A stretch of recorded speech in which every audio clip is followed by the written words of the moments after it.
আজকের এই অনুষ্ঠানের যিনি উদ্বোধন করলেন আমার ডক্টর মিজানুর রহমান আজহারী ভাই, আসলে আমি কিভাবে তাকে তা বর্ণনা করব। আমি আসলে তার সুনাম তার সামনে কয়রাও ইসলামে আছে কিনা জানি না, বোধহয় নাই। তো তারপরেও আমি এটুকু বলতে চাই, আসলে এই দীর্ঘ 15 বছরের জেল জুলুম নিপীড়ন নির্যাতন মধ্যে আপনারা জানেন এখানে সবাই নির্যাতিত। আমার পাশে মাহমুদ ভাই আছেন, এই মানুষটার উপরে কি নিপীড়ন নির্যাতন, রক্তাক্ত জেলখানা, কষ্ট। এখানে অনেকেই আমরা আছি, আপনারা যারা হুজুর সাহেবরা আছেন, এই 15.5 বছর মাথায় টুপি, মুখে দাড়ি, যে মানুষই হোক না কেন সে জঙ্গি। আমি আপনাদের বলি, আমি এমপি হওয়ার পরে প্রথম যখন 90-র দিকে এমপি হলাম, আমি আমার সঙ্গে, তখন আমি ইয়াং, খুব 30 বছর বয়সে আমি এমপি হয়েছি। তো এই সময় আমার সঙ্গে দুজন কোরআনে হাফেজ থাকতো সবসময়, এখন আছে তা। তো এই দুজন আমার সাথে সবসময় থাকতো, এই জন্যই আমি যেন কোনো খারাপ কাজ বা কোনো অন্যায় কাজকে যেন আমি উৎসাহিত না হই, তারা যেন আমাকে টেনে ধরে আর কি। যাই হোক, আর কোরআনে হাফেজরা তো জানি একটু সাহসী হয়, অত্যন্ত সাহসী। এই বেচারা দুটো এই 15 বছরে আমার বিরুদ্ধে যতগুলো জঙ্গি মামলা হয়েছে, আপনারা তো অনেকেই জানেন যে আমি হচ্ছে কি জঙ্গি মদতদাতা, এবং ওই রাজশাহী, বাগমারা, আত্রাই, নাটোর, নলডাঙ্গা এই এলাকায় যে জঙ্গিগুলো হয়েছে, এই জঙ্গির হচ্ছে আমি জন্মদাতা, আমি মদতদাতা। তো যাই হোক, এই কারণে আমার এই সমস্ত লোকগুলোই আমার সাথে যারা ছিল আমার বিরুদ্ধে এখনও কিন্তু, এই যে আমার ছোটো ভাই বলছিল যে আপনার এতগুলো মামলা, আমার তো জঙ্গি মামলায় আছে অসংখ্য।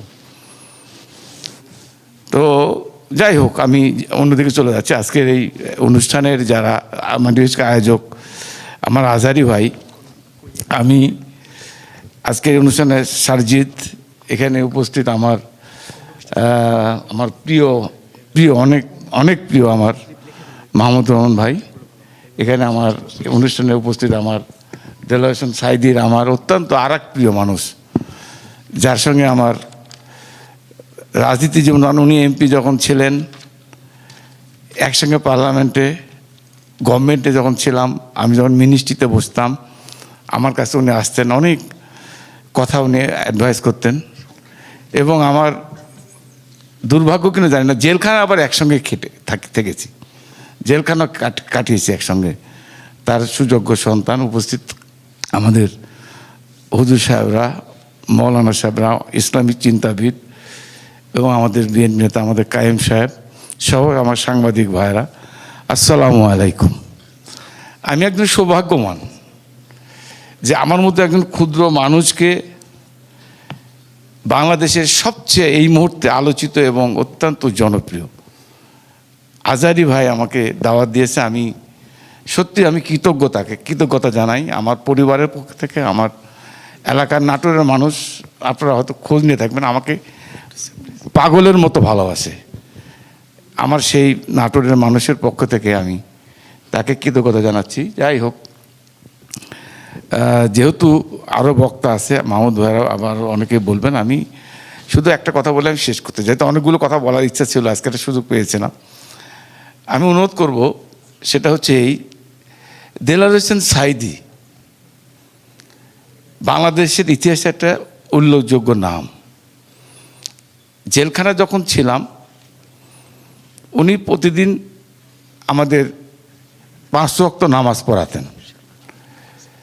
আসরের নামাজের সময় আমরা 26 ছেলে ছিলাম, বিকালে ওনার সঙ্গে হাঁটতাম, বিকাল কি বলে আসর থেকে মাগরিব পর্যন্ত একসাথে হাঁটতাম।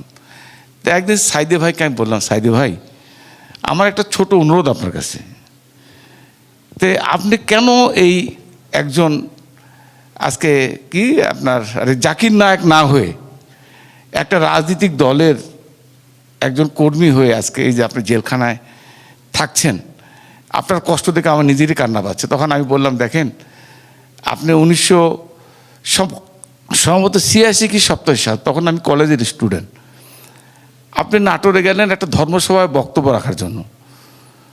আপনার ধর্মসভা দেখার জন্য, শোনার জন্য আমি তখন ওই মাঠে যাওয়ার জন্য একটা ইয়ে আছে, কী বলে, ব্রিজ, পাকা ব্রিজ আর কি, ব্রিজে এত চাপাচাপি, আপনার মিটিংয়ে গেলাম ঠিকই, আমার স্যান্ডেলটা হারিয়ে গেল, স্যান্ডেলটা মিসিং হয়ে গেল। অর্থাৎ এত মানুষ ছিল আপনাকে দেখার জন্য, আপনার বক্তব্য শোনার জন্য।